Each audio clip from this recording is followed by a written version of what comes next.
안녕하십니까. 사주 용어 가운데 사용되고 있는 파묘상관에 대해서 한번 살펴보도록 하겠습니다.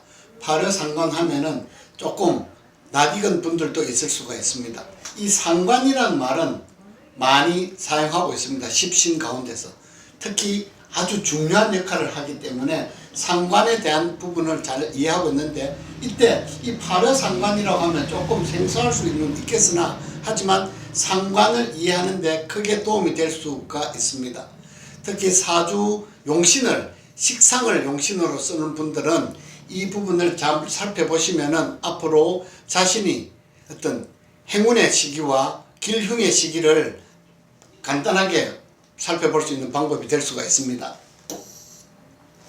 파묘상관이라는 이런 의미는 상관이 손상된다 또는 상관의 역할을 마쳤다, 이것은 상관을 용신으로 쓰는 경우라고 제가 말씀드렸습니다. 그렇기 때문에 용신이 불능한 경우, 즉 용신의 역할을 더 이상 수행할 수 없다라고 이렇게 볼 수가 있습니다. 이렇게 된다면은 이제 사주 주인공에게 이 영향이 그대로 고스란히 나타난다고 볼 수가 있겠습니다. 이 파묘상관에 대한 이야기를 하고자 한다면은 좀 중복되는 의미로 사용되고 있는 것이 상관상진입니다. 비슷하게 알고 계시는 분들이 있는데 의미는 비슷한 좀 유사한 부분들이 있으나 이것은 엄격하게 구분해야 될 필요가 있습니다. 파묘상관이라는 의미는 상관의 역할을 마치거나 상관이 손상됨으로 인해서 흉이 나타나는 것을 의미하는 것이고, 상관상진이라는 의미는 상관을 상진함으로 인해서 길함이 나타나는 경우입니다. 그러니 길흉에 나타나는 정도가 각각 다르기 때문에 파묘상관과 상관상진은 반드시 구분해야 됩니다. 오늘은 상관상진에 대해서 한번 살펴볼 것이고, 다음 기회에 한번 파묘상관에 대해서 살펴보고, 다음 기회에는 상관상진에 대해서도 한번 별도로 한번 제가 시간을 내서 한번 영상을 한번 올려보도록 하겠습니다. 이 파묘상관과 상관상진에 대한 것은 이 구분하기 위해서는 진상관과 가상관으로 이렇게 구분을 해볼 필요가 있습니다. 진상관과 가상관을 구분하는 것은 두 가지의 기준을 대체적으로 가지고 있는데, 오늘은 그 중에 하나, 즉 진상관이라는 의미는 일간이 신약하고 상관이 왕성한 경우를 진상관이라 그랬고, 반대로 일간이 왕성하고 상관을 용신으로 쓰는 경우, 이 경우를 가상관이라고 이렇게 표현하는데, 이 부분에 있어서는 명리 용어 중에 한번 고세에서 나오는 그 한 구절을 인용해 보면은, 진상관에서 상관행운하면은 필멸하게 되고, 가상관운에서 인수운을 만나게 되면은 필사한다고 하였습니다. 어떻게 보면은 필멸, 필사 굉장히 강한 의조로 강조하는 부분들입니다. 뭐 요즘으로 예전에 그 글자를 그대로 인용한다면은 크게 멸하거나 큰 어려움을 겪는다라고 해석하는 것이 가장 합당할 것 같습니다. 꼭 죽고 사느냐의 문제보다는 사주 주인공에게 크게 흉함이 나타나는 경우가, 즉 진상관에서는 상관운을 만났을 때, 가상관에서는 인수운을 만났을 때 그러한 흉이 나타난다고 볼 수가 있겠습니다. 이제 사주 명조를 한번 살펴보겠습니다. 무토일간이 신월에 태어났습니다. 신령한 상태입니다. 신령하였는데 일주는 신령은 하였으나 일지, 지지에 화국을 두고 있습니다. 그리고 천간에는 인수와 비겁이 중첩되어 있기 때문에 비록 신령은 하였으나 일간은 신왕한 상태가 되었습니다. 이 경우는 이제 가상관이라고도 볼 수가 있습니다. 그러므로 이 식상, 즉 식상을 용신으로 쓰고 있는 경우입니다. 그러니 식상을 용신으로 쓰고 있기 때문에 행운은 당연히 금수운으로 이뤘을 때, 특히 신금속에는 임수가 소장되어 있기 때문에 수운을 만난다 하더라도 금수의 역할, 즉 부, 기가 함께 나타나는 경우가 되겠습니다. 그러니 이 경우는 금수운으로 갔을 때 부기를 누리고 된다. 하지만 이미 일간을 왕성하게 하고 있는 인성은 이 사주 원국에서 병이 되고 있습니다. 그런데 행운에서 병이 되는 화운을 만나게 되면, 즉 인성운을 만나게 되면은 파묘상관이 된다. 그러니 상관의 역할을 수행할 수 없게 됨에 따라 부기를 누리지 못한다. 오히려 누려왔던 부귀를 그 시기에 잃는다고 볼 수가 있습니다. 그러니까 상관의 역할을 마쳤다. 파묘상관이 되는 경우가 되겠습니다. 다음은 병화일간이 수월에 태어났습니다. 수월은 병화의 고지입니다. 하지만 무토가 이렇게 투출해 있기 때문에 오히려 일간의 기세를 설기를 당하고 있는 모습입니다.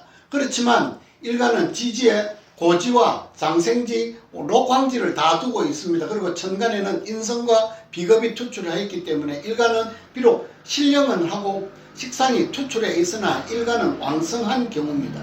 그런데 이 사주명조에서는 수가 나타나 있지 않습니다. 수가 나타나 있지 않기 때문에 굳이 인성운과 화운, 즉 비겁운을 만나게 되면은 토가 갈라터지는 면도 있겠지만은 목이 분멸하고 토가 다 분멸하는 형상이 되기 때문에 흉이 나타나는 것은 이 사주 원국이 다 어떻게 이루어질 것이라는 것은 불보듯 뻔한 경우가 되겠습니다. 그렇다면은 이 시기에 나타나는 흉이 무엇인가?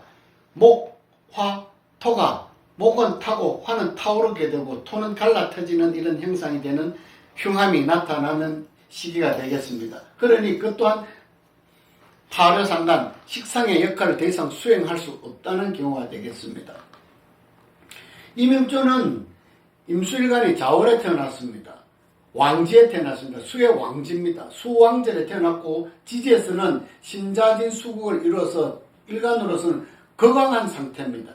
그래서 이 경우는 당연히 상관, 이 묘목을 용신으로 써서 일주의 기세를 설계해야 됩니다. 설계해야 되는데 사주 원국에 화나 토가 전혀 나타나 있지 않기 때문에 일간을 극제할 수 있는 방법은 전혀 없는 상황입니다. 그러니까 이 왕성한 기세를 감히 대적할 수 없기 때문에 설청할 수 있는 묘군을 용신으로 써야 되는데 이 또한 마찬가지 모군을 만나게 된다면 왕성한 수의 기세를 설계하게 되니 이 시기에 뭔가 청량함이 나타난 경우가 됩니다. 하지만 목을 용신으로 쓰고 있는데 사주 원국에 나타나 있는 이 신금은 이미 사주에 병이 되고 있으면 물론이고 행운에서 대운에서 다시 거문을 만나게 된다면은 이 상관의 역할을 방해하는 즉 인성운을 만났을 때는 상관의 파묘가 된다. 상관의 역할이 없어진다는 말입니다. 따라서 일간이 누려야 할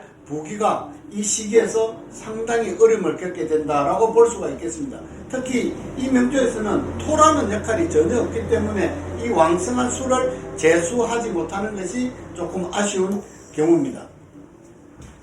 다음은 정화일간이 묘월에 태어났습니다. 그리고 지지에다가 사화, 겁재가 중첩되어 있습니다. 그리고 천간으로는 인성이 투출해 있습니다. 그래서 이 경우에는 일간이 거강해졌기 때문에 관성을 용신으로 쓸 것인지